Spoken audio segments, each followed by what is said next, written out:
नमस्कार, मैं हूं रंजीत झा और आप देख रहे हैं द समाचार एक्सप्रेस। सुप्रीम कोर्ट में वक्फ अमेंडमेंट एक्ट की सुनवाई के दौरान कुछ ऐसा हुआ जिसमें मोदी सरकार के चहेते वकील solicitor general Tushar Mehta CJI Sanjeev Khanna को ही ज्ञान देने लगे। दरअसल कोर्ट नंबर 1 में इतनी बड़ी बहस देखने को मिली जिसने कानूनी हलकों में हलचल मचा दी। वक्फ संशोधन अधिनियम 2025 की संवैधानिकता को चुनौती देने वाली याचिकाओं पर सुनवाई हो रही थी। मुख्य न्यायाधीश संजीव खन्ना, जस्टिस संजय कुमार और जस्टिस केवी विश्वनाथन की पीठ के सामने केंद्र सरकार की ओर से सॉलिसिटर जनरल तुषार मेहता खड़े थे। लेकिन यह सुनवाई सिर्फ कानूनी तर्कों तक सीमित नहीं रही। कोर्ट रूम में तीखी बहस हुई जब सीजेआई खन्ना ने कानून की खामियों पर सवाल उठाए और तुषार मेहता ने खुलकर कह दिया कि कोर्ट सख्त कदम नहीं उठा सकता, आप इस कानून को यूं ही नहीं रोक देंगे। फिर तो सीजेआई खन्ना ने इनके होश भी अच्छे से ठिकाने लगा दिए। आप जानते हैं कि 73 से ज्यादा याचिकाएं सुप्रीम कोर्ट में पड़ी जिनमें तर्क यह दिया गया कि यह कानून मुस्लिम समुदाय की वक्फ संपत्तियों और उनके धार्मिक अधिकारों को कमजोर करता है। सुनवाई शुरू होते ही सीजेआई खन्ना ने सॉलिसिटर जनरल तुषार मेहता से कड़े सवाल पूछे। सुनवाई के दूसरे दिन उन्होंने कहा, मिस्टर मेहता, हम इस कानून के कुछ प्रावधानों को लेकर गहरी चिंता में अब भी हैं। हम तो कल ही इंटरिम ऑर्डर दे रहे थे लेकिन आपके सुझाव पर रुके। बट ये बताइए, वक्फ बाय यूजर की अवधारणा को हटाना, गैर मुस्लिमों को वक्फ बोर्ड में शामिल करना और जिला कलेक्टर को इतने बड़े अधिकार देना, ये सब संविधान के अनुच्छेद 26 के तहत धार्मिक स्वतंत्रता के अधिकार को प्रभावित करते हैं। मैं आपसे पूछता, अगर हिंदू धर्म न्यासों में मुस्लिम सदस्यों को शामिल किया जाए तो क्या यह स्वीकार्य होगा? आप जवाब दीजिए। कल भी सवाल था, आज भी मैं आपसे सवाल पूछता हूं। तो फिर तुषार मेहता ने कहा, माय लॉर्ड, किसी कानून पर रोक लगाना, चाहे वह प्रत्यक्ष हो या अप्रत्यक्ष, एक असाधारण कदम है। इसे केवल प्रावधानों को सतही तौर पर पढ़कर आप नहीं रोक सकते। इसे आप यूं ही कानून को नहीं रोक देंगे। आपको शायद पता नहीं है, हमें 98 लाख से ज्यादा अभ्यावेदन मिले जिन्होंने इस कानून को बनाने में योगदान दिया। गांव और निजी संपत्तियों को वक्फ घोषित किया गया जिससे लाखों निर्दोष लोग प्रभावित हुए। आप एक सख्त कदम उठा रहे हैं। मैं आपसे अनुरोध करता हूं कि मुझे 7 दिन का समय दीजिए ताकि मैं जवाब दाखिल कर सकूं। तुषार मेहता की इस बेचैनी ने सीजेआई खन्ना को और भी सख्त कर दिया। उन्होंने तुरंत जवाब दिया और उनका जवाब इतना प्रभावी था कि कोर्ट रूम में सब चौंक गए। उन्होंने कहा, मिस्टर मेहता, यह मामला मेरे सामने है और मेरी जिम्मेदारी है कि मैं यह सुनिश्चित करूं कि किसी के अधिकार प्रभावित ना हो। इस कानून में कई खामियां हैं जो सीधे मुस्लिम समुदाय को प्रभावित करेंगी।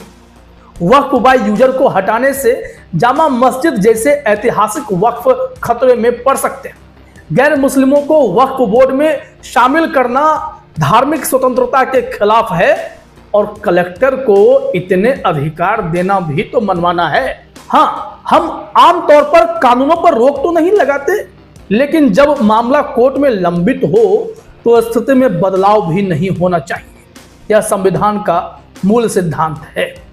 फिर सॉलिसिटर जनरल ने कुछ कंटेंट्स, फैक्ट्स प्रस्तुत करने के लिए कहा कि मुझे समय चाहिए।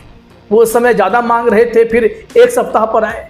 उन्होंने कहा कि आप उचित सहायता के बिना प्रत्यक्ष या अप्रत्यक्ष रूप से वैधानिक प्रावधानों पर रोक लगाकर एक गंभीर और कठोर कदम उठा रहे हैं चीफ जस्टिस महोदय। सीजेआई खन्ना ने तब जवाब दिया, मिस्टर मेहता, हमारे पास एक विशेष स्थिति है। हमने कुछ कमियों की ओर इशारा किया। हमने यह भी कहा कि कुछ सकारात्मक चीजें भी हैं, लेकिन हम नहीं चाहते कि आज की स्थिति में इतना बड़ा बदलाव आए कि इससे पक्षों के अधिकार प्रभावित हो। इस्लाम के 5 साल तक अभ्यास करने जैसे प्रावधान है।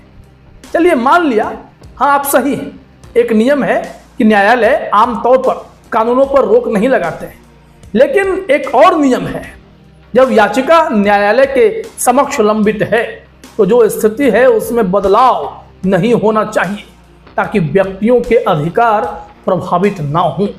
तुषार मेहता को साफ शब्दों में सीजीआई खन्ना ने समझा दिया कि आप हमें कानून का पाठ ना पढ़ाएं, एक कानून मैं भी जानता हूं। एसजी तुषार मेहता ने फिर समय की मांग की। सीजीआई ने तब कहा कि समय तो दिया जा सकता है, लेकिन इस शर्त पर कि गैर मुस्लिम सदस्यों को वक्फ बोर्ड और सेंट्रल वक्फ काउंसिल में नामित नहीं किया जाएगा और पंजीकृत वक्फ को नहीं बदला जाएगा।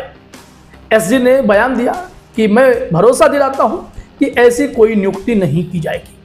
तुषार मेहता ने अपने अंदाज में कहा, माय लॉर्ड, मैं केवल केंद्र सरकार की ओर से बोल सकता हूं। राज्य वक्फ बोर्ड में नियुक्तियां करते हैं, आप जानते हैं। तो फिर भी मैं आश्वासन देता हूं कि केंद्र अगली सुनवाई तक गैर मुस्लिमों की नियुक्ति नहीं करेगा। अगर कोई राज्य ऐसा करता है तो कोर्ट उसे शून्य घोषित कर सकता है। सीजीआई खन्ना ने मेहता की बात को ध्यान से सुना, फिर उन्होंने साफ कर दिया कि कोर्ट किसी भी सूरत में इस मामले में ढिलाई नहीं बरतेगा। आप देख लें, आपकी बातें अपने स्थान पर हैं, लेकिन जो मैं कह रहा हूं आप उसे सख्त शर्तों के साथ पालन करें। उन्होंने तुषार मेहता की मांग को स्वीकार किया। फिर उन्होंने कहा, मिस्टर मेहता, हम आपको 7 दिन का समय देते हैं, स्थिति में कोई बदलाव नहीं होगा, यह हमारा आदेश है। इसके बाद सुप्रीम कोर्ट ने एक महत्वपूर्ण अंतरिम आदेश जारी किया जो इस मामले में कोर्ट की गंभीरता को भी दर्शाता है। 4 पॉइंट में उसे भी समझ लेते हैं।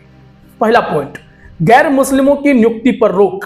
पॉइंट नंबर 2, वक्फ संपत्तियों की यथास्थिति, चाहे वक्फ व यूजर हो या अधिसूचना पंजीकरण द्वारा घोषित वक्फ, इनकी स्थिति में कोई बदलाव नहीं होगा। पॉइंट नंबर 3, कलेक्टर की कार्रवाई पर अंकुश। कलेक्टर जांच कर सकते हैं, लेकिन धारा 3C का वह प्रावधान जो कहता है कि जांच के दौरान संपत्ति को वक्फ नहीं माना जाएगा, लागू नहीं होगा। कोई बदलाव करने से पहले कलेक्टर को सुप्रीम कोर्ट में आवेदन देना ही होगा। जो चौथा नंबर पॉइंट है, अगली सुनवाई और अन्य निर्देश जो दिए गए। मामले की अगली सुनवाई की तारीख 5 मई है। दोपहर 2 बजे फिर बेंच बैठेगी। कोर्ट ने मामले का शीर्षक बदलकर इन री वक्फ अमेंडमेंट एक्ट कर दिया है, मतलब रिव्यू हो रहा है। केवल 5 रिट याचिकाओं को मुख्य याचिकाओं के रूप में माना जाएगा और बाकी को हस्तक्षेप आवेदन माना जाएगा। इस आदेश ने साफ कर दिया कि सुप्रीम कोर्ट इस मामले को गंभीरता से ले रहा है। सीजीआई खन्ना ने तुषार मेहता की बेबाकी और बेचैनी का जवाब अपनी दृढ़ता से दिया। उन्होंने यह भी साफ किया कि कानून की खामियां जैसे वक्फ व यूजर को हटाना और गैर मुस्लिमों को बोर्ड में शामिल करना मुस्लिम समुदाय के अधिकारों को सीधे सीधे प्रभावित कर सकते हैं। कोर्ट ने यह सुनिश्चित किया कि सुनवाई के दौरान कोई भी ऐसा कदम नहीं उठाया जाए जिससे स्थिति बदल जाए। तो 17 अप्रैल 2025 की यह सुनवाई सुप्रीम कोर्ट के इतिहास में एक महत्वपूर्ण दिन के तौर पर दर्ज हुई है। लेकिन जब 5 मई को सुनवाई के बाद फाइनल ऑर्डर आएगा, जो अमेंडमेंट की बात हो रही है, उससे सीजीआई संजीव खन्ना जो 13 मई को रिटायर होंगे, उनका नाम भी बड़े अक्षरों में दर्ज होगा कि उन्होंने संविधान के मूल भावना की रक्षा की। देश में जब मोदी शाह की सरकार धार्मिक सिचुएशन में, खास करके हिंदू मुसलमान करने में कोई कमी नहीं छोड़ी है, तो वहां भी उन्होंने एक मजबूत अपना स्टैंड दिखाया है। हालांकि उनके इस स्टैंड से कई लोगों को मिर्ची लगी है। उपराष्ट्रपति खुले तौर पर के खिलाफ बगावत करते नजर आए। लेकिन अब देखिए कि अगला कदम क्या होगा। केंद्र सरकार अपनी बात साबित कर पाएगी या कोर्ट इस कानून को रद्द कर देगा, यह सवाल अभी भी अनसुलझा है। तो यह थी सुप्रीम कोर्ट में वक्फ संशोधन अधिनियम 2025 पर आज की सुनवाई की पूरी दास्तान। एक ऐसी सुनवाई जहां कानून, संविधान और न्याय के बीच तीखी जंग देखने को मिली। हम इस मामले की हर अपडेट आपके सामने लाते रहेंगे। तब तक इस कानूनी लड़ाई पर नजर रखिए, क्योंकि यह सिर्फ एक कानून की बात नहीं बल्कि देश के हर नागरिक के अधिकारों की बात है। तो फिलहाल इस वीडियो में इतना ही। आप तमाम साथियों का हमसे जुड़ने के लिए बहुत बहुत धन्यवाद, शुक्रिया।